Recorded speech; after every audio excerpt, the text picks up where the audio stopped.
जिम्मेदारी है। ठीक है, अब एक मिनट सर, अवधेश जी, जो ये ब्लैक पेपर है या ब्लैक पेपर जारी किया गया है उसके बाद उसे फर्जी बताया गया है, अब समझना मैं आपसे यह चाहूंगा कि आखिर सही क्या है, सच क्या है, झूठ क्या है और सच क्या है?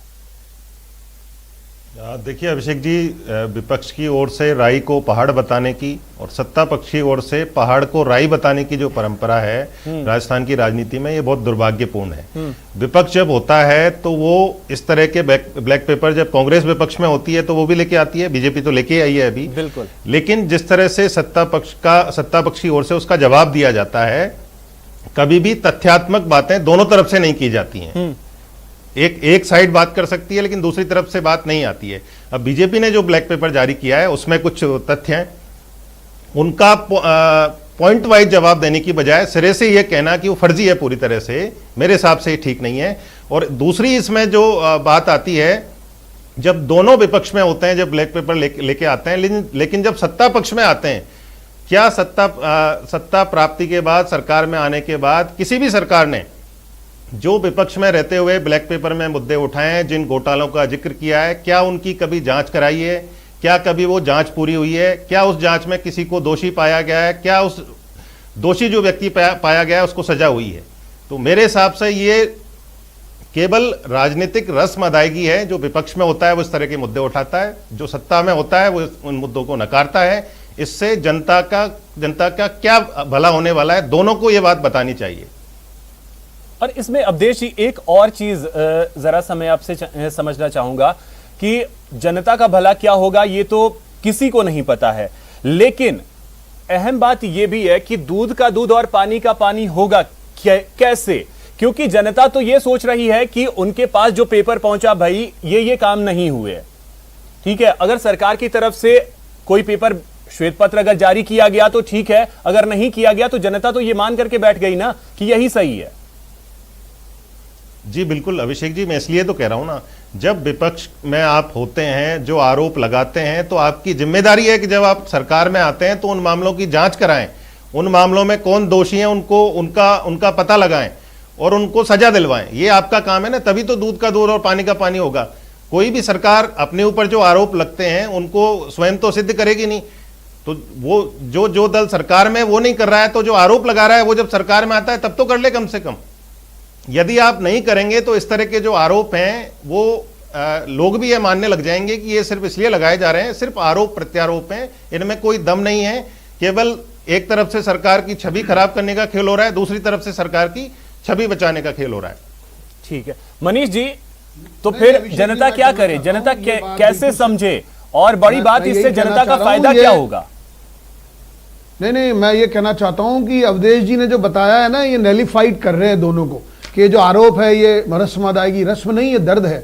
और यही दर्द होता है, महिलाओं के प्रति अत्याचार हो रहे हैं, इसको कहना ही तो है और क्या। उसके बाद हमने अब 12 साल की बच्चियों पर बलात्कार होता है तो फांसी का फंदा दे दिया हमने किया काम।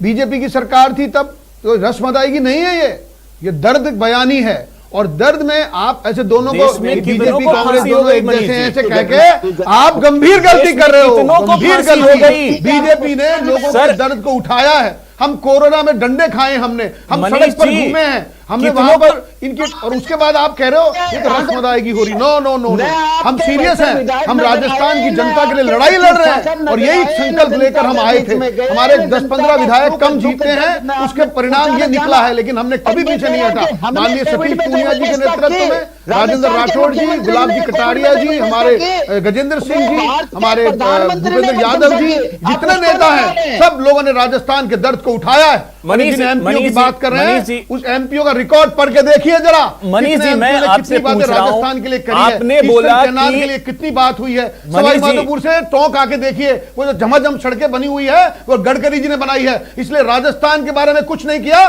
ये नहीं कह सकते आप। मैं ये कहना चाहता हूं, मनीष जी, कितनों को देश में फांसी हो गई है? रेप के मामले में कितने लोगों को फांसी हो गई है देश में? ये पूछ रही है सरकार से, जरा पूछिए आप। पूछिए वसुंधरा जी जो कानून लेकर आई थी, भारतीय जनता पार्टी ने जो दी दुहाई थी, उसके बारे में इनके पास क्या है? पूछिए मकराना में माचिस लेने गई बच्ची के साथ बलात्कार हुआ, क्या हुआ? क्या हुआ अलवर में? गैंग रेप हो रहे हैं, गर्भवती महिला का रोटी के नाम पे बलात्कार हो गया, और उसके बाद हमसे गाल बजा रहे हैं कि बीजेपी तो रस्म अदायगी कर रही है। और क्या करें हम? सुरेश जी, जो ब्लैक लिस्ट जारी की गई है, ब्लैक पेपर जो जारी किया गया है, भ्रष्टाचार की हद है। मतलब ठीक सर, एक मिनट, अब एक विभाग ऐसा नहीं है जिसने भ्रष्टाचार नहीं किया हो। मनीष जी अब एक मिनट, अब कह रहे हैं मुकदमा बना दो, हमारी सरकार आएगी जब बनाएंगे। एक मिनट मनीष जी। सुरेश जी, जो ब्लैक पेपर जारी किया गया है बीजेपी की तरफ से, डायरेक्ट जैसा आप देश जी ने भी कहा, क्या समझ आपने कहा एक तरफ स्वीकार आप ये कर रहे हैं कि कमियां हमारी गिनाइए, तो उसमें कमियां ही तो गिनाई गई हैं, कमियों को आप स्वीकार करेंगे तब तो। अभिषेक जी, मैं कह रहा हूं कि विपक्षी पार्टी का धर्म होता है कि वो जनता के बीच जाए, जनता की समस्या सुने, जो सत्तासीन पार्टी है उसको बताए। लेकिन इनका काम आप बात सुने, इनको यही फुर्सत नहीं है कि वसुंधरा रसोई को रोकें या वसुंधरा की फोटो छापने से रोके, या आप बताओ ना, निकम्मा ना करा है क्या उप मुख्यमंत्री का? ये बताओ ना, आपके मुख्यमंत्री जी गाड़ी में खड़े होकर कह रहे हैं निकम्मा है, नालायक है, हम जानते हैं, निकाल के बाहर कर दिया उसको, वो जवाब मांगता फिर रहा, न्याय मांग रहा है। जवाब दो ना, वसुंधरा रसोई की बात पूछ रहे हैं हमसे। अरे गरीबों की सेवा करी हमने, खाना खिलाया लोगों को, कांग्रेस पार्टी ने भूखा मारा तो भारतीय जनता पार्टी ने रोटी दी लोगों को, उसके बावजूद बातें कर रहे हैं। आप जवाब दो ना, क्यों इनको टल्ले दे रहे? माखन साहब इधर आते हैं, दिल्ली जाते हैं, बम्बई जाते हैं, वहां से कोई और आता है, वहां से कोई जाता है। आप जानो, आपका काम जाने। आपने सारे के सारे सुरेश जी और मनीष जी, भारतीय जनता पार्टी ताकत से खड़ी है। ओम बिरला जी देश के लोकसभा के अध्यक्ष हैं। मनीष जी और सुरेश जी, अब सर एक मिनट, हमारे मंत्री हैं कृषि के। अब मेरे पास, मैं फाइनल और क्लोजिंग कमेंट के लिए मैं अवधेश जी, अब मैं आपके पास आ रहा हूं। जिस तरीके से बातें निकल करके जब सामने आती हैं तो स्थिति यही बनती है, और यही शायद है ब्लैक बनाम फर्जी। आपको 7 साल हो गए अवधेश जी, सुरेश जी, अब एक मिनट सर, सुरेश जी अब एक मिनट सर, अवधेश जी, दोनों पक्षों की तरफ से जो एक्सट्रीम लाइन ली जाती है, बीजेपी ने ब्लैक पेपर निकाला है, निश्चित रूप से उसमें कुछ तथ्य हैं, लेकिन यह कहना कि सरकार कुछ भी नहीं कर रही है, मेरे हिसाब से यह भी एक्सट्रीम लाइन है। और कांग्रेस की तरफ से यह कहना कि ये तो पूरी तरह से फर्जी है, ये भी एक्सट्रीम लाइन है। मेरे हिसाब से दोनों को तथ्यों के आधार पर बात करनी चाहिए, जिससे वाकई में जैसा सुरेश जी कह रहे हैं कि विपक्ष को हमारी कमियों को बताना चाहिए। तो कमियां यदि बताई जा रही हैं विपक्ष की ओर से, तो उनको स्वीकार करना चाहिए और अपने सरकार के कामकाज को ठीक करना चाहिए। लेकिन जो विपक्ष है उसको भी सिरे से ये कह देना कि सरकार तो कोई काम ही नहीं कर रही है, तो पूरी तरह से नाकारा और निकम्मी सरकार है, मेरे हिसाब से ये भी ठीक नहीं है। दोनों को यदि वाकई में कामकाज की बेहतरी चाहते हैं, लोकतंत्र की बेहतरी चाहते हैं, तो दोनों को वास्तविक तथ्यों के आधार पर आपस में चर्चा करनी चाहिए। लेकिन ऐसा होता नहीं है, होगा भी नहीं। बिल्कुल अवधेश जी, मुझे याद है कि इंदिरा गांधी ने एक बार कहा था कि मैं बेहतर काम इसलिए कर पाती हूं क्योंकि विपक्ष में अटल बिहारी वाजपेयी जैसे नेता हैं। शायद उन चीजों की कमी आज के डेट में यहां दिखती है। सत्ता पक्ष और विपक्ष के बीच जो तालमेल होना चाहिए वो शायद देखने को मिलता नहीं है फिलहाल। बहुत शुक्रिया आप सभी का हमारे साथ जुड़ने के लिए, इस चर्चा में शामिल होने के लिए। प्राइम डिबेट में